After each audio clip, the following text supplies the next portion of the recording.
Now, Religion in the News, a report and comment on religious trends and events being covered by the media. This week's item is from WorldNetDaily.com, August 30th, 2006, with a headline, Evangelist Drowns Trying to Walk on Water. The following are excerpts. An evangelist who tried replicating Jesus' miracle of walking on water has reportedly drowned off the western coast of Africa. Pastor Frank Kabeli, 35, told his congregation he could repeat the biblical miracle, and he attempted it from a beach in Gabon's capital of Libreville. He told churchgoers he'd had a revelation that if he had enough faith, he could walk on water like Jesus, an eyewitness told the Glasgow Daily Record. He took his congregation to the beach, saying he would walk across the Como estuary, which takes 20 minutes by boat. He walked into the water, which soon passed over his head, and he never came back. The New Testament records the story of Jesus walking on the Sea of Galilee as he approached his disciples in a boat. Well, it's a good example of what we've been talking about in the last segment. This is not only presumption, but it points out that what you believe, what you cling to, has real consequences. I remember a number of years ago when we were writing about some of the mind dynamics programs that were really based on mind science, positive thinking, and so on, having a positive worldview. Tom, let me interrupt a second, because what this boils down to really is Satan's lie, you can become a god. So we can do it too. Sure. It's all in human potential. It's all in the mind. Our mind controls. We create reality with our minds and so on.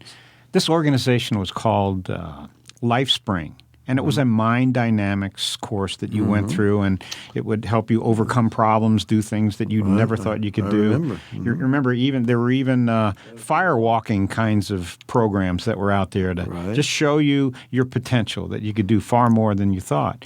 Well, LifeSpring had this individual believe he had a fear of water, couldn't swim, but through positive thinking, he would be able to swim this distance. I think it was just across a lake or something like that, very, very small lake. And the guy ended up drowning.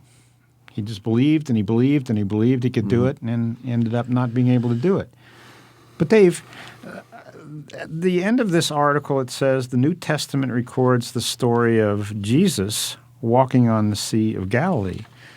But Peter also, remember, Peter said, Lord, bid me come to you. If it's really you. Yeah, Jesus said, come, and he was successful until when? First of all, the Lord bid him come. Right. And then he took his eyes off the Lord. And he got his attention onto the wind and the waves, which made him afraid. But so what's the difference between Peter in that situation and this pastor? Well, the Lord didn't tell this pastor to try to do this. It was presumption. You see, faith is really believing what God said. God gives me the faith. Tom, as I maybe have mentioned, I have laid my hands on a few occasions upon a sick person and prayed and seen them instantly healed. I have had that experience myself, praying myself, and suddenly I've been instantly healed. But the Lord... Every time? Not every time. Well, I don't expect it every time. I just say, Lord, if it's your will. But if God gives you the faith, you really know. You're not just hoping. It's like Elijah with the prophets of Baal on Mount Carmel. He said, Lord, let it be known that I am your servant, and I have done this at your word, and that this is a false god. And the fire came down and consumed everything.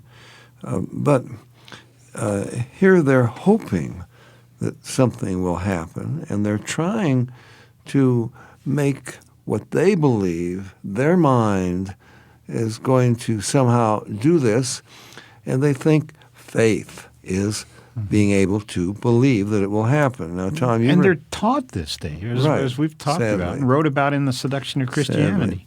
Sadly. You remember George Mueller. And George Mueller, his diary contains, I think, about 20,000 recorded specific answers to prayer. He was a man of tremendous faith, and you remember the story. He had to bring in more orphans. He cared for thousands, fed thousands of orphans, never sent out a newsletter telling anyone he needed anything. He wanted his life to be an example that there's a God who hears and answers prayer. And on one occasion, true story, the man who had some property next door said to a friend, well, George Mueller he's got to have more land. He's got more orphans coming in. He's got to build more buildings, and he's offered me so much per acre, but I know he's got to have this land. I'm going to hold out for a higher price. And his friend said to him, don't you know who George Mueller is? If you don't sell him that property at the price he offers, his God will make you give it to him.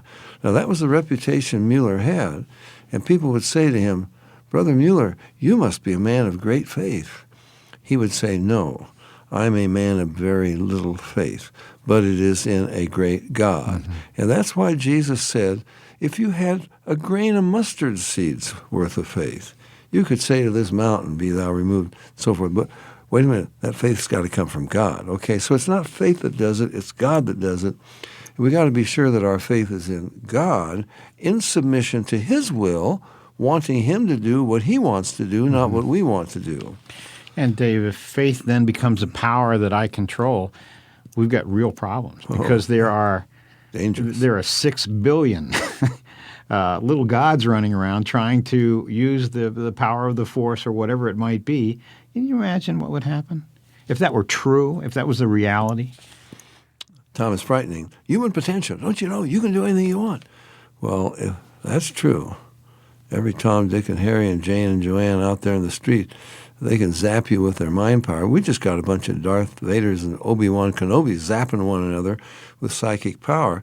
No, that is rebellion against the true God. We're taking over as little gods, and that's exactly what Satan promised Eve in the garden. Well, it's a sad situation for this pastor, but it's a heads up for many out there who are buying into this idea that it's their faith. It's the responsibility is on them to heal themselves, to do certain things. No, it's just not biblical. For more information about the Berean call us toll-free at our order number or visit our website